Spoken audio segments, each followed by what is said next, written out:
Hello friends, कैसे आप सब लोग and thanks for watching my channel. Friends, इस वीडियो में हम यस बैंक के ऊपर डिस्कस करेंगे और अभी जो लेटेस्ट न्यूज़ है उसके बारे में भी डिस्कस करेंगे। तो यहाँ पे देखिए कि जो क्वालिफाइड बायर्स के लिए बिड आया है, मैक्सिमम बिड आया, उन्होंने 95% ऑलरेडी वो सब्सक्राइब हो चुका है। यहाँ पे आपको देखने मिल जाएगा और यहाँ पे लिखा है जो मैक्सिमम बिड आया है वो है 12 से 13 रुपए के बैंड पे। ठीक है, और यहाँ पे जितना भी पैसा मिलेगा कंपनी के बिजनेस को, बैंक के बिजनेस को स्ट्रेंथन करने के लिए मिलेगा। ये सब बेसिक इन्फॉर्मेशन है। यहाँ पे आपको टोटल इशू साइज दिख जाएगा 15,000 करोड़ का। उसके बाद कौन कौन लगा रहा है, क्या क्या लगा रहा है, उसके ऊपर मैं इसके ऊपर ज़्यादा बात नहीं करूँगा। ये सब न्यूज़ में है ऑलरेडी कि एफपीओ हो रहा है और बैंक पैसा जुटाती है। हर बैंक अपने बिजनेस को बढ़ाने के लिए पैसा, जो बैंक एक ऐसा इंस्टीट्यूशन है जिनको हमेशा over a period of time पैसा जुटाना पड़ता है, फंड रेज करना पड़ता है अपने बैलेंस शीट को बड़ा करने के लिए, राइट। लेकिन सबसे बड़ा प्रॉब्लम यह है बैंक का कि आप उस पैसे को किस तरीके से मैनेज करते हैं, ठीक है, और उससे कितना रिटर्न आपको मिलता है ना हो। एक टाइम पे अगर आप देखेंगे इसका मार्केट कैप 60 से 70 हज़ार करोड़ का था, वहाँ से घट के 5,000 करोड़ पे आ गया था। उसके बाद फिर ऊपर गया, नीचे आया, ऊपर नीचे ही जा रहा है यहाँ पे।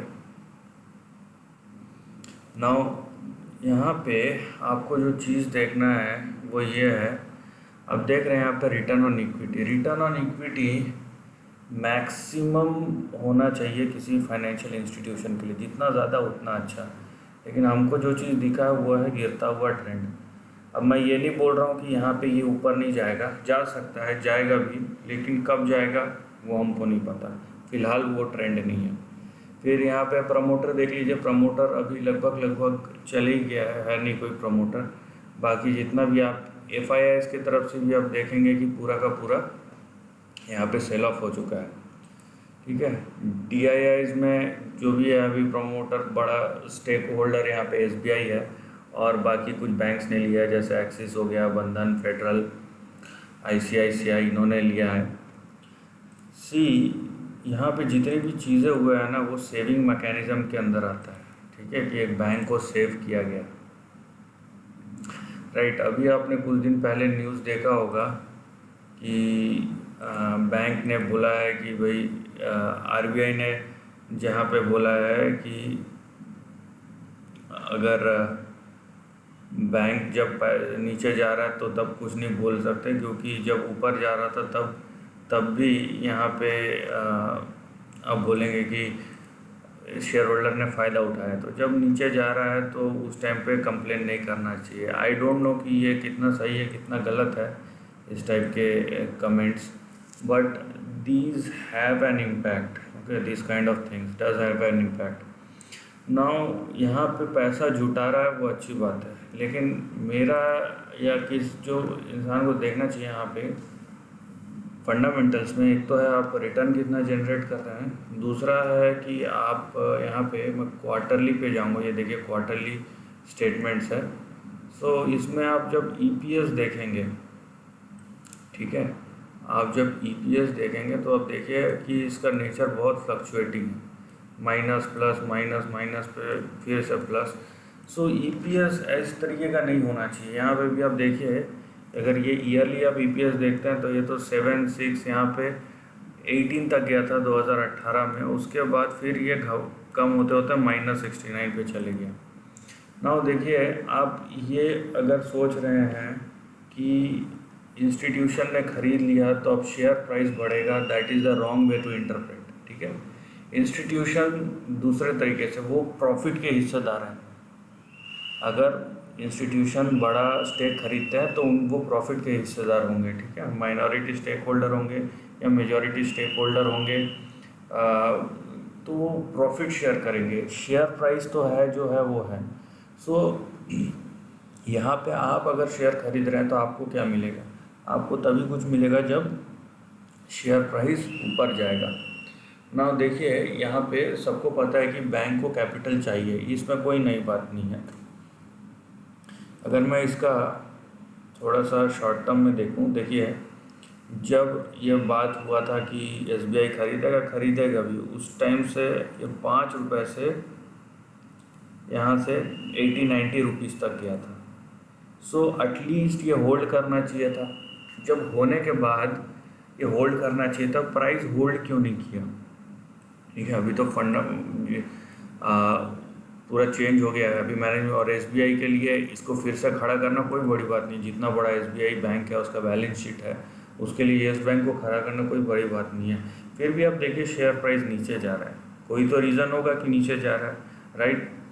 सो देखिए, आप अगर दो तरीके से पैसा इशू करता है, डेट और इक्विटी से। अगर आप इक्विटी से पैसा इशू कर रहे हैं, सो मतलब आप उसको इक्विटी होल्डर बना रहे हैं, मतलब आप उसको शेयर देना पड़ेगा, राइट। आप अगर नए शेयर, आप ऐसा तो नहीं है कि आप नए शेयर ऐसे जादू करेंगे तो आ जाएगा, नहीं, उसके लिए बहुत सारे प्रोसेस होते हैं। लेकिन आप जब भी याद रखिए, आप अगर बैंक एज ए इंस्टीट्यूशन अगर आप इक्विटी से फंड रेस कर रहे हैं तो उसके अलग टाइप के कॉन्सिक्वेंसेस हो सकते हैं अगर बैंक के हालात बहुत ख़राब है। क्योंकि उससे आपके अर्निंग पर शेयर पे इम्पैक्ट आता है, ठीक है।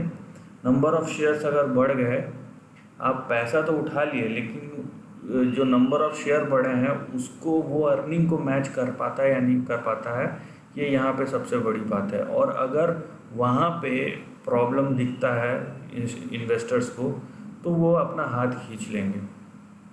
यहाँ पे दो चीज़ है बैंक्स का, एक आप उनकी अर्निंग्स देखिए, वो ग्रो हो रही है कि नहीं, और ग्रो अगर नहीं भी हो रही है तो सस्टेनेबल है कि नहीं, ठीक है।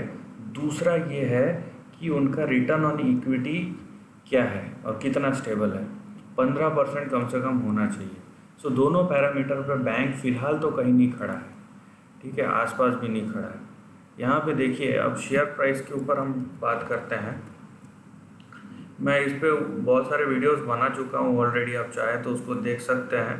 तो मैंने बोला है कि यहाँ पे देखिए, यहाँ पे आपको ट्रेडिंग बाउंस मिलेगा, लेकिन जहाँ तक शेयर प्राइस की बात है तो यहाँ पे मैं फिर वही देखूँगा जो स्क्रीन पे दिख रहा है शेयर प्राइस, ठीक है। मैं कोई प्रीएम्प्ट नहीं करने वाला कि यहाँ जाएगा वहाँ जाएगा, क्योंकि मेरे को फंडामेंटल पे मेरे को वो कॉन्फिडेंस नहीं मिल रहा है। अभी ये मंथली चार्ट है, डेली चार्ट की मैं बात नहीं कर रहा हूँ, ये मंथली चार्ट है, लॉन्ग टर्म है। यहाँ पे हम बात करेंगे तो आपका जो सबसे पहला सपोर्ट है, यहाँ से ये लौटा है 18 रुपये का। इसके नीचे अगर खसकता है प्राइस अगर इसके नीचे टूटता है, सो ये यहाँ पे 13 रुपीज़, उसके बाद यहाँ पे देखिए 8 रुपीज़, और फिर ये जो लो था बना था 5 रुपीज़, वहाँ तक जा सकता है, कोई बड़ी बात नहीं है। और यहाँ पे 12-13 इसलिए जा सकता है क्योंकि FPO ही उस प्राइस पे लॉन्च हो रहा है। क्या अब ये वहाँ तक आता है, यहाँ तक होल्ड करता है, हमको पता नहीं, that is yet to be seen. Now अगर ये ऊपर जाता है अभी, तो आपका पहला रेजिस्टेंस आएगा 33, दूसरा आएगा 45, और तीसरा रेजिस्टेंस आएगा यहाँ पे 58। नाउ एक चीज़ याद रखिए, अभी ये इन्वेस्टिंग कैटेगरी से ट्रेडिंग कैटेगरी वाला स्टॉक बन चुका है। सो ये शॉर्ट टर्म में तो ऊपर नीचे जाएगा, हो सकता है 100% भी ऊपर चले जाए, लेकिन उसके पीछे कोई फंडामेंटल रीज़न है कि नहीं, वो देखने वाली बात है।